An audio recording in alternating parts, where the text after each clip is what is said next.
Hello friends, this is Durga. Welcome to my channel. இன்னைக்கு ஒரு இன்ட்ரெஸ்டிங்கான டிஐஒய் டியூட்டோரியல் தான் பார்க்க போகிறோம். என் பசங்களோட டாய்ஸ், சாஃப்ட் டாய்ஸ் கலெக்ஷன் இப்போ வர வர கூட்டிகிட்டே போகுது. அது நம்ம ஹோல்ட் பண்ணுறதுக்கு ஒரு ஹமாக் மாதிரி டாய்ஸ் ஹேங்கர் பார்க்கலாமா? இது 10 மந்த்ஸ்க்கு முன்னாடி நான் வீட்டில் இருக்கிற பொருளை மட்டும் வச்சு நான் ட்ரை பண்ண ஒன்று, ஸ்மாலர் வெர்ஷனு.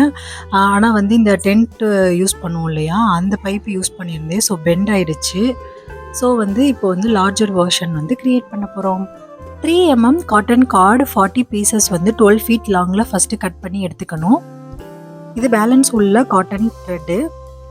இப்போ 2 கம்பு 1 இன்ச் டயமீட்டர்லையும் 48 இன்ச் லென்த்தும் இருக்கிற அளவுக்கு நான் எடுத்துக்கிட்டேன்.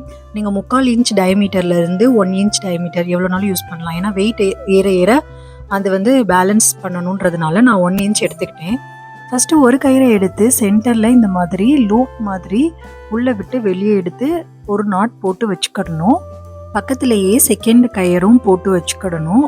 அதுக்கப்புறம் ஈவனாக பிரேக் விட்டு இந்த மாதிரி 2 கயிறாக ஒரு நாட் போட்டு எடுத்து வச்சுக்கணும். இந்த மாதிரி ஈவனாக பிரேக் விட்டு 20 பேர் நம்ம நாட் போட்டு எடுத்து வச்சுக்கணும். இந்த ஹமாக் பார்க்கறதுக்கு தான் பெருசாக தெரியும். பட் நீங்கள் ஒன்ஸ் ஸ்டார்ட் பண்ணிட்டீங்கன்னா ரொம்ப இன்ட்ரெஸ்டிங்காகவும் ரொம்ப சிம்பிள் ஸ்டெப்ஸ் வச்சு நம்ம இதை பண்ணிடலாம். இது கண்டிப்பாக ரொம்ப இன்ட்ரெஸ்டிங்கான வீடியோவாக இருக்கும். நெக்ஸ்ட் ஒரு ஸ்கொயர் நாட் போடணும். ஸ்கொயர் நாட் ரொம்ப சிம்பிள் தான். ஃபஸ்ட்டு லெஃப்ட் சைடு கார்னரில் உள்ள கயிறையும் ரைட் சைடு கார்னர் உள்ள கயிறையும் தான் வச்சு இப்போ நாட் போட போகிறோம். இந்த மாதிரி தென் அப்படியே ஆல்டர்னேட்டிவாக ரைட் சைடில் உள்ள கயிறை வெளியவும் லெஃப்ட் சைடில் உள்ள கயிறை உள்ளேயும் விட்டு எடுக்கணும். இதுதான் ஸ்கொயர் நாட். இது ரொம்ப சிம்பிள் தான். இது ரொம்ப முக்கியமான நாட். இதுதான் நம்ம இந்த ப்ராஜெக்ட் ஃபுல்லாக யூஸ் பண்ண போகிறோம். ஸோ கவனமாக பாருங்கள்.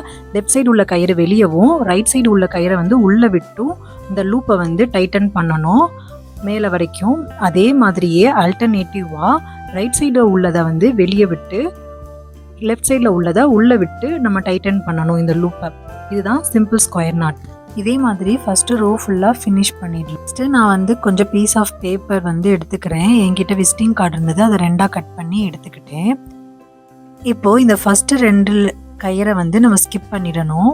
ஸ்கிப் பண்ணிவிட்டு அடுத்த 2 கயிறையும் செகண்ட் நாட்டில் உள்ள 2 கயிறையும் எடுத்துக்கணும். இப்போ அகெயின் 4 கயிறு வந்துடும் இல்லையா. இதில் ஆல்டர்னேட்டிவ் ஸ்கொயர் நாட், அதாவது நம்ம ஆல்ரெடி போட்ட ஸ்கொயர் நாட், சேம் ஸ்கொயர் நாட்டே இங்கே ஒரு 1 இன்ச் கேப் விட்டு பண்ணணும். அது கரெக்டாக 1 இன்ச் கேப் இருக்கான்றதை செக் பண்ணுறதுக்காக நான் இந்த விசிட்டிங் கார்டு கட் பண்ணேன் இல்லையா, அந்த கார்ட் போர்டை யூஸ் பண்ணி செக் பண்ணிக்கிட்டேன். இதே மாதிரியே இந்த நெக்ஸ்ட் ரோ ஃபுல்லாக ஆல்டர்னேட்டிவாக இருக்க 2 கயிறை எடுத்து ஸ்கொயர் நாட் நம்ம போட்டுகிட்டே வரணும். இது ரொம்ப சிம்பிள் தான். இதே மாதிரியே நம்ம செக் பண்ணி இந்த ரோவையும் ஃபினிஷ் பண்ணிடணும். Next 3rd row. இது நம்ம ஸ்கிப் பண்ணோம் இல்லையா ஃபஸ்ட்டு, அந்த லைனையும் 2 லைனையும் ஃபஸ்ட்டு நாட்டில் இருக்கிற 2 லைனையும் எடுத்துக்கிட்டு ஃபஸ்ட்டு நாட் போட்டுறணும் ஸ்கொயர் நாட்.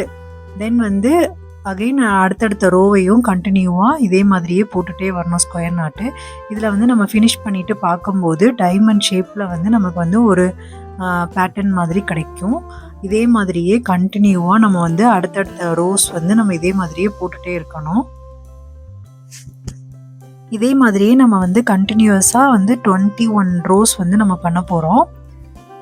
இதில் ஒரு சின்ன டிப் என்னென்னா, இது இந்த ஹைட்டு நம்ம ஹைட்டுக்கு சேமாக வைக்கும்போது கரெக்டாக இருக்கும். ஃபஸ்ட்டு 2-3 ரோஸ் கரெக்டாக இருக்கும். அதுக்கப்புறம் போக போக நம்ம ரொம்ப பெண்டாகி குனிஞ்சு பண்ணுற மாதிரி இருக்கும். ஸோ இந்த மாதிரி விண்டோவில் நம்ம கிரில் இருக்கும் இல்லையா, அதை யூஸ் பண்ணி நம்ம மேலே கொஞ்சம் நம்ம ஹைட்டுக்கு ஏற்ற மாதிரி அட்ஜஸ்ட் பண்ணி நம்ம கண்டினியூவாக ஒர்க் பண்ணிக்கலாம். இது கொஞ்சம் ஈஸியாகவும் இருக்கும். நம்ம ஒர்க் பண்ணி முடிக்க கொஞ்சம் ஃபாஸ்ட்டாகவும் இருக்கும். டோட்டல் 21 லைன்ஸ் நான் இங்கே நாட் யூஸ் பண்ணியிருக்கேன். அதாவது 21 ரோஸில் நாட் பண்ணி முடிச்சாச்சு. ஃபைனல் அவுட்புட் இந்த மாதிரி தான் இருக்கும். இப்போ நம்ம லாஸ்ட் டை பண்ணிக்கணும். ஸோ அதுக்கு டபுள் ஹாஃப் கிச் நாட் யூஸ் பண்ணியிருக்கோம். அதாவது 2 டைம்ஸ் இந்த மாதிரி நாட் போட்டு அதை டைட்டன் பண்ணியிருக்கோம். ஃபஸ்ட்டு நம்ம இந்த எண்டும் லெஃப்ட் சைடு எண்டும் ரைட் சைடு எண்டும் ஃபஸ்ட்டு இந்த நாட் போட்டு டைட் பண்ணிவிட்டு தென் அகைன் உள்ளே ஃபுல்லாக நம்ம போடும்போது ரொம்ப ஈஸியாக இருக்கும். இந்த எண்டு நாட் வந்து ரொம்ப ஈஸி தான். இதை நல்லா கவனிச்சு பாருங்க. ஒரு சுத்து சுற்றி உள்ளே விட்டு இந்த கயிறை இழுக்கணும், நல்லா டைட் பண்ணிக்கிறணும். இதே மாதிரியே தான் இந்த எண்டு எல்லா கயிறையும் வந்து நாட் போடணும். இந்த நாட் வந்து ரொம்ப ஈஸி. இந்த மாதிரி ஒரு லூப் போட்டு அதை வந்து இன்சைடில் வந்து இழுக்கணும். இதே மாதிரியே 2 டைம்ஸ் வந்து எல்லா ஒவ்வொரு கயிறுலையுமே 2 டைம்ஸ் வந்து இந்த லூப் போடணும். அப்போ தான் கொஞ்சம் ஸ்ட்ராங்காக இருக்கும். இந்த லூப்பை வந்து நம்ம கண்டினியூவாக ஃபுல் ப்ராஜெக்ட்லேயுமே லென்த்து ஃபுல்லாக வந்து 20 நாட்ஸ் இருக்கும் இல்லையா, எல்லாத்துலேயுமே ஃபினிஷ் பண்ணணும். ஃபினிஷ் பண்ணி முடித்ததுமே இது பார்க்க ரொம்ப அழகாக இருக்கும்.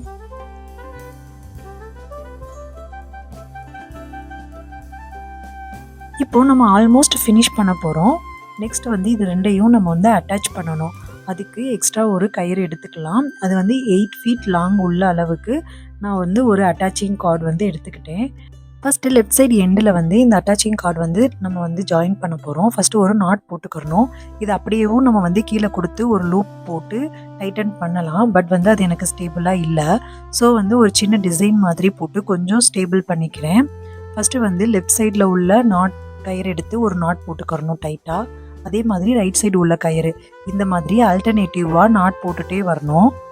இது நார்மலான பேசிக் நாட் மாதிரி தான். நம்ம வந்து நாட் வந்து மாற்றி மாற்றி போடணும். ஃபஸ்ட்டு ரைட் சைடில் உள்ளதை லூப் போட்டு உள்ளே விட்டு எடுக்கணும். அதே மாதிரி லெஃப்ட் சைடில் உள்ளே விட்டு எடுக்கணும். இதே மாதிரியே கண்டினியூஸாக போடணும். நான் வந்து டோட்டலாக 40 நாட்ஸ் வந்து போட்டுக்கிட்டேன். ஃபஸ்ட்டு நம்ம வந்து ஹைட் வந்து அட்ஜஸ்ட் பண்ணிக்கலாம் அப்படின்னு சொல்லிட்டு செக் பண்ணி பார்த்தேன். எனக்கு இந்த ஹைட் வந்து கரெக்டாக இருந்துச்சு. ஸோ நான் வந்து 40 நாட்ஸ்லையே ஸ்டாப் பண்ணிட்டேன். அப்புறம் கீழே வந்து நம்ம வந்து செக்யூர் பண்ணணும். ஸோ எப்பயும் போடுற மாதிரியான டபுள் ஹாஃப் கிச் நாட் வந்து போட்டு இதை வந்து டைட்டன் பண்ணி செக்யூர் பண்ணி வச்சுக்கிறணும். உங்களுக்கு ஸ்டேபிளாக இல்லாத மாதிரி தெரிஞ்சிச்சுன்னா எக்ஸ்ட்ரா 2 தடவை வந்து சேம் லூப் போட்டு வந்து நீங்கள் வந்து இதை வந்து டைட்டன் பண்ணிக்கலாம். டைட்டன் பண்ணிவிட்டு ஃபைனலாக வந்து இந்த லூப்பில் நம்ம போட்டிருக்கோம் இல்லையா, இந்த கயிறையும் நம்மளோட ஃபஸ்ட்டு கயிறையும் ஜாயின் பண்ணி விட்டுருங்க. இதை நெக்ஸ்ட்டு சைடும் நம்ம வந்து பண்ணணும். அவ்வளோதான். நம்ம ஆல்மோஸ்ட் வந்து ஃபைனல் ஸ்டேஜுக்கு வந்துட்டோம். நான் டாய்ஸ் வச்சும் செக் பண்ணேன். எனக்கு ஹைட்டு அண்டு வித்து எல்லாமே வந்து ஃபைனாக இருந்தது. பட் இந்த லூப் மட்டும் கொஞ்சம் சுற்றிட்டே இருந்த மாதிரி இருந்தது. ஸோ இதை இன்னும் கொஞ்சம் செக்யூர் பண்ணலாம், ஆடாமல் இருக்கிற மாதிரி அப்படின்னு சொல்லிட்டு இதில் எல்லாத்துலேயுமே வந்து 2 நாட்ஸ் மட்டும் போட்டு இது நல்லா டைட்டாக வந்து செக்யூர் பண்ணிட்டேன்.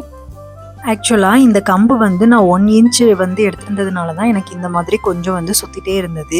நீங்கள் 3/4 இன்ச்சு அந்த மாதிரி கம்பு கரெக்டாக வந்து டயமீட்டர் இருக்க மாதிரி எடுத்திருந்தீங்கன்னா உங்களுக்கு வந்து பர்ஃபெக்டாக இருக்கும். இது இந்த மாதிரி சுற்றாது. ஸோ இந்த செக்யூர் நாட் தேவைப்படாது. இப்போது நெக்ஸ்ட்டு வந்து எனக்கு இருக்கிறதுலையே ஸ்மால் கார்டு இருக்கும் இல்லையா, ஸ்மால் கயிறு, அந்த கயிறோட சைஸும் லார்ஜர் ஒன்னோட சைஸையும் நான் செக் பண்ணி பார்த்தேன். செக் பண்ணிவிட்டு ஓகே ஃபைனலாக 5 சென்டிமீட்டர் இருக்கிற அளவுக்கு நம்ம வந்து டிசைன் வந்து கீழே வந்து தொங்க விடலாம் அப்படின்னு சொல்லிட்டு முடிவு பண்ணிவிட்டு பேலன்ஸ் எல்லா கயிறுமே வந்து கட் பண்ணிட்டேன். அது எல்லாமே நம்ம வந்து யூஸ் பண்ண தான் செய்வோம். ஸோ பயப்படாதீங்க, இது எதுவுமே வேஸ்ட் ஆகாது. நம்ம இந்த கயிறு எல்லாத்தையுமே இப்போ திரும்ப வந்து யூஸ் பண்ணுவோம். ஸோ நான் எல்லா கயிறுமே வந்து 5 சென்டிமீட்டர் கேப் இருக்கிற அளவுக்கு வச்சுட்டு மீதி எல்லாத்தையுமே நான் அப்படியே வரிசையாக கட் பண்ணிகிட்டே வந்தேன். நாம் கட் பண்ணுற கயிறு வந்து கொஞ்சம் சைஸ் வந்து முன்ன பின்ன இருக்கும். அதாவது 1 or 2 சென்டிமீட்டர் வந்து கூடவோ குறையவோ இருக்கும். இது வந்து நம்ம இந்த மாதிரி செக்யூர் பண்ணிவிட்டு கட் பண்ணுறதுல வந்து ஒரு பெனிஃபிட்டும் இருக்குது. ஏன்னா நமக்கு வந்து கிட்ஸ் வந்து ரொம்ப வந்து அதை பிடிச்சி இழுத்து ஆட்டி அந்த மாதிரி ஏதாவது சேட்டை பண்ணாங்க அப்படின்னாலுமே அது அந்த அளவுக்கு வந்து கலண்டு வந்துடாது. கொஞ்சம் செக்யூராக இருக்கும். அவங்களுக்கு அந்த நாட்டை கலட்டுற அளவுக்கு வந்து தெரியாது. ஸோ வந்து கொஞ்சம் சேஃப் மெத்தடாக இருக்கும். அதனாலையும் நான் வந்து ஒன் ஆஃப் த ரீசன் வந்து இங்கே வந்து கொஞ்சம் வந்து செக்யூர் நாட் போட்டதுக்கு காரணம். ஸோ நீங்கள் வேணும்னா போட்டுக்கலாம். உங்களுக்கு வந்து அது ஸ்டேபிளாக இருந்ததுன்னா நீங்கள் செக்யூர் நாட் வந்து ஸ்கிப் பண்ணிடலாம். நெக்ஸ்ட்டு நம்ம கட் பண்ணி வச்சுருந்த கயிறு இருக்கும் இல்லையா, அதிலிருந்து ஒரு கயிறை எடுத்து இந்த மாதிரி நாட் போட்டு டபுள் லைனாக எடுத்து சென்டரில் இந்த மாதிரி செக்யூர் பண்ணிடலாம். ஸோ எவ்ரி கேப்பையும் நம்ம இந்த மாதிரி ஃபில் பண்ண போகிறோம். சப்போஸ் உங்களுக்கு லென்த்து கம்மியாக இருந்தால் இந்த மாதிரி சிங்கிள் லைனாக கொடுத்து டபுள் நாட் போட்டு கூட நீங்கள் செக்யூர் பண்ணிக்கலாம். ஸோ உங்களுக்கு வந்து கயிறு எதுவுமே வேஸ்ட் ஆகாது. நம்ம கட் பண்ணியிருக்க எல்லா கயிறையுமே நம்ம வந்து இங்கே எல்லா கேப்லேயும் கொடுத்து நம்ம ஃபில் பண்ணோன்னா ஆல்மோஸ்ட் பர்ஃபெக்டாக வந்து ஃபிட் ஆகிடும். ஸோ வந்து நமக்கு எல்லா கயிறுமே வந்து இங்கே யூஸ் ஆகிடும். ஸோ எதுவும் அவ்வளோவா வந்து வேஸ்ட் ஆகாது. இதை நம்ம ஃபைனலாக ட்ரிம் பண்ணும்போது மட்டும்தான் கொஞ்சம் வந்து லைட்டாக வேஸ்ட் ஆகும். மற்றபடி வந்து நம்ம வந்து எல்லா கயிறும் யூஸ் பண்ணிடுவோம். ஃபைனலாக இங்கே கார்டு இருக்கும் இல்லையா, அங்கே நம்ம 3 லைன்ஸ் வரும். ஏன்னா 3mm கார்டு வந்து 3 பிளேடில் வந்து நம்ம வாங்கியிருப்போம். ஸோ வந்து அதில் இருக்கிற லைன்ஸ் எல்லாத்தையும் நம்ம இந்த மாதிரி எடுத்து விட்டுறணும். எடுத்து விட்டோம்னா ஃபைனலாக இந்த மாதிரி தான் நமக்கு வந்து அவுட்புட் கிடைக்கும். ஸோ இதை நம்ம வந்து ட்ரிம் பண்ண போகிறோம் சேம் சைஸில். ஸோ வந்து நம்ம கயிறு வந்து கட் பண்ண கயிறு போட்டிருந்ததுனால கொஞ்சம் வந்து ஹைட் வந்து மேலே கீழே அந்த மாதிரி இருக்கும். ஸோ நம்ம இதை வந்து பர்ஃபெக்டாக ட்ரிம் பண்ணிட்டோம் அப்படின்னா பார்க்க ரொம்ப அழகாக இருக்கும். இந்த லைன்ஸை ஃபுல்லாமே வந்து நம்ம வந்து சென்டிமீட்டர் வந்து செக் பண்ணி கூட நீங்கள் ட்ரிம் பண்ணலாம். அப்படி இல்லைன்னா ஒரு சீப்பு அந்த மாதிரி ஏதாவது ஒரு ஆப்ஜெக்ட் எடுத்துகிட்டு நம்ம அது நல்லா சீவி விட்டுட்டு அதுக்கப்புறமா கூட நீங்கள் வந்து கட் பண்ணலாம். ட்ரிம் பண்ணும்போது உங்களுக்கு கொஞ்சம் ஈஸியாக இருக்கும். ஃபைனலாக இந்த மாதிரி நம்ம வந்து சீப்பு வச்சு எடுத்து விட்டோம் அப்படின்னா அந்த கயிறில் இருக்கிறது எல்லாமே கொஞ்சம் வந்து ஸ்பான்ச்சியாக நமக்கு இருக்கும். அது ரொம்ப வந்து கிட்ஸ் ஃப்ரெண்ட்லி கிடையாது. ஸோ வந்து நான் அந்த ஸ்டெப்பை வந்து ஸ்கிப் பண்ணிட்டேன். ஃபைனலாக இப்போ வந்து ஒரு ஹேங்கர் பண்ண போகிறோம். இப்போ வந்து நீங்கள் இப்படியே நீங்கள் வந்து எங்கேயாவது விண்டோவில் அந்த மாதிரி கோர்க்கிறதுனா நம்ம இந்த எஸ்கோக்கி யூஸ் பண்ணியே கோர்க்கலாம். பட் நான் வந்து 2 மெத்தடுமே யூஸ் பண்ணலாம். அதாவது நம்ம வந்து ஒரு ஏதாவது ஒரு ஆணி அந்த மாதிரில மாட்டுறதுக்கு ஒரு கார்டு வேணும்னு சொல்லிட்டு அதையும் ஆட் பண்ணிக்கிட்டே இதை வந்து ஃபஸ்ட்டு வந்து நல்லா கவனமாக பாருங்கள். ஒரு நாட் போட்டுட்டு அப்பர் சைடில் இருக்க மாதிரி போட்டுட்டு நம்ம நார்மல் நாட் போட்டு நல்லா டைட்டன் பண்ணிடணும். டைட்டன் பண்ணோம்னா அதுக்கப்புறம் அது மூவ் ஆகாத மாதிரி நல்லா டைட் ஆகிடும். ஸோ இதை வந்து நீங்கள் ஈஸியாக வந்து ஹேங் பண்ண யூஸ் பண்ணிக்கலாம் இந்த மாதிரி. ஃபைனலாக இந்த மாதிரி தான் இருந்தது. பார்க்குறதுக்கு ரொம்ப அழகாகவும் நிறைய குட்டி குட்டி டாய்ஸஸை வந்து ஹோல்ட் பண்ணுறதுக்கும் இது ரொம்பவே சூப்பராக இருந்துச்சு. எங்கள் வீட்டில் பசங்களுக்கும் எங்களுக்கும் எல்லாருக்குமே இது ரொம்பவே பிடிச்சிருந்தது. உங்களுக்கும் பிடிச்சிருக்கும்னு நம்புகிறேன். நீங்களும் உங்கள் பசங்க இந்த மாதிரி பண்ணுறாங்க, டாய்ஸஸ் நிறைய இருக்குன்னா இதே இதை நீங்களும் ட்ரை பண்ணி பாருங்கள். ஏதாவது டவுட்ஸ் இருந்தால் கமெண்ட் பண்ணுங்கள். ஃபைனலாக இதை வந்து வால்லையும் ஹேங் பண்ணி பார்த்துட்டேன். அவுட்புட் இப்படி தான் இருந்தது. See you on the next video. Bye bye.